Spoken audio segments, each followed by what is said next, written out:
Hi అండి, అందరికీ నమస్కారం. లాస్ట్ వీడియోలో మేము కాణిపాకంకి ఎలా చేరుకోవాలి, కాణిపాకం ఒక విశిష్టత గురించి తెలుసుకున్నాం కదండి.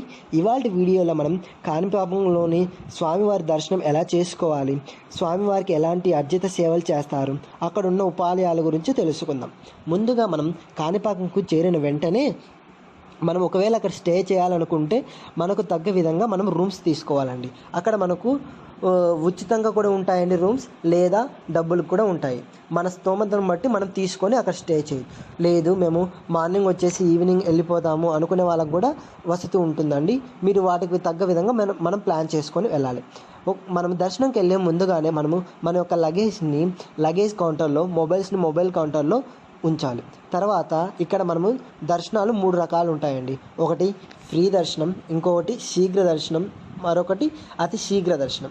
శీఘ్ర దర్శనం కాస్ట్ వచ్చి 100 రూపాయలు, అతి శీఘ్ర దర్శనం ఒక కాస్ట్ వచ్చి 150 రూపాయలండి. మీరు టికెట్ అక్కడే లైన్లో ముందరలోనే ఇస్తూ ఉంటారండి. వాటిని తీసుకొని మనము వాటి ప్రకారం వాటి లైన్లో వెళ్తే మనం ఈజీగా స్వామివారి దర్శనం చేసుకోవచ్చు అండి. స్వామివారి దర్శనం అయిపోగానే బయటికి రాగానే ఆంజనేయ స్వామి టెంపుల్ ఉంటుందండి. అక్కడ కూడా మనం దర్శనం చేసుకోవచ్చు. ఆ తర్వాత దర్శనం చేసుకున్న వెంటనే స్వామివారి టెంపుల్కి పక్కనే ఒక మండపం ఉంటుందండి. అక్కడ ప్రతిరోజు స్వామివారి కళ్యాణం చేస్తూ ఉంటారు. ఆ కళ్యాణం కూడా మనం చూడొచ్చండి.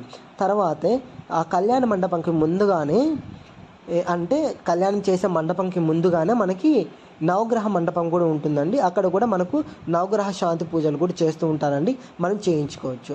ఈ విధంగా స్వామివారి గర్భగుడి పక్కన ఉన్న ఆలయాలు చూసిన బయటికి రాగానే మనకి ఈ స్ట్రైట్గానే గోశాల ఉంటుందండి. అక్కడ కూడా మనము దర్శనం చేసుకోవచ్చు. తర్వాత దాని పక్కనే మనకి లడ్డు కౌంటర్, అదే ప్రసాద విక్రయంశాల ఉంటుందండి.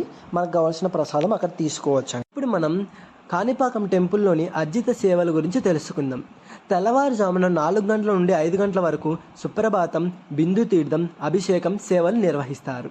క్షీరాభిషేకం అనగా పాలాభిషేకం 7:30 నుండి 8 గంటల వరకు, తిరిగి సాయంకాలం 5:45 మోదక పూజ, మధ్యాహ్నం 12 గంటల నుండి షోడశ గణపతి పూజ, మధ్యాహ్నం 12 గంటల నుంచి మూల మంత్ర అర్చన ప్రతిరోజు 12 గంటల లోపు, పూలాంగి సేవ ప్రతి గురువారం, నవగ్రహ శాంతి ప్రతిరోజు మధ్యాహ్నం 12 గంటల లోపు, నామకరణం ప్రతిరోజు 9 గంటల నుండి 12 గంటల వరకు, అక్షరాభ్యాసం ప్రతిరోజు 9 గంటల నుండి 12 గంటల లోపు, అన్నప్రాసనం ప్రతిరోజు 9 గంటల నుండి 12 గంటల వరకు, మహాహారతి ప్రతిరోజు తెల్లవారుజామున 6:45 నుండి 7 గంటల వరకు, తిరిగి సాయంకాలం 6:15 నుండి 6:30 వరకు, వాహన పూజ తెల్లవారుజామున 6 గంటల నుండి రాత్రి 9 గంటల వరకు, తలనీలాలు ప్రతిరోజు ఉదయం 6 గంటల నుండి రాత్రి 9 గంటల వరకు, ప్రమాణాలు సాయంకాలం 5 గంటల నుండి 5:30 వరకు, పవలింపు సేవ రాత్రి 9:30 నుండి 10 గంటల వరకు, నిత్య కళ్యాణోత్సవం 11 గంటల నుండి 12 గంటల వరకు, ఉంజల్ సేవ రాత్రి 7 గంటల నుండి 7:30 వరకు. ఇప్పుడు మనం స్వామివారి గుడి ప్రాంగణంలోనే ఉండే కొన్ని ప్లేసెస్ ఉన్నాయండి. వాటిని చూద్దాం. ఏంటివంటే నక్షత్రవనం అండి. ఈ నక్షత్రవనం ఏంటంటే ప్రతి ఒక్కరికి ఒక నక్షత్రం ఉంటుంది కదండి. వాటికి తగ్గ నక్షత్రం ప్రకారం ఒక చెట్టు ఉంటుందన్నమాట. ఆ నక్షత్రవనంలోకి వెళ్తానే మన నక్షత్రం చెప్పగానే స్వామివారు మన నక్షత్రానికి తగ్గ చెట్టు దగ్గరికి తీసుకెళ్ళి మనకు కొన్ని పూజలు చేస్తారండి. అదొక ప్లేస్ అండి. తర్వాత మణికంఠేశ్వర స్వామి టెంపుల్, ఇంకొకటి వచ్చి వరదరాజ స్వామి టెంపుల్. ఇక్కడ మణికంఠేశ్వర స్వామి టెంపుల్లో మనకి అమ్మవారు శివయ్య, దుర్గాదేవి దర్శనమిస్తారండి. అలాగే ఆ మణికంఠేశ్వర స్వామి ఆలయం ప్రాంగణంలోనే మనకు రాహుకేతువు నాగదోష పరిహార మండపం కూడా ఉంటుందండి.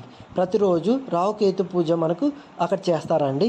తర్వాత ఆ గుడి బయటికి రాగానే కొంచెం ముందరికి వెళ్ళగానే మనకు వరదరాజ స్వామి టెంపుల్ ఉంటుందండి. లేదు అంటే స్వామివారికి గుడికి ఎదురుగా కోనేరు ఉంటుంది కదండి, దాని పక్కనే మనకి ఈ వరదరాజ స్వామి టెంపుల్ కూడా ఉంటుందండి. ఈ వీడియోని please like, share and subscribe.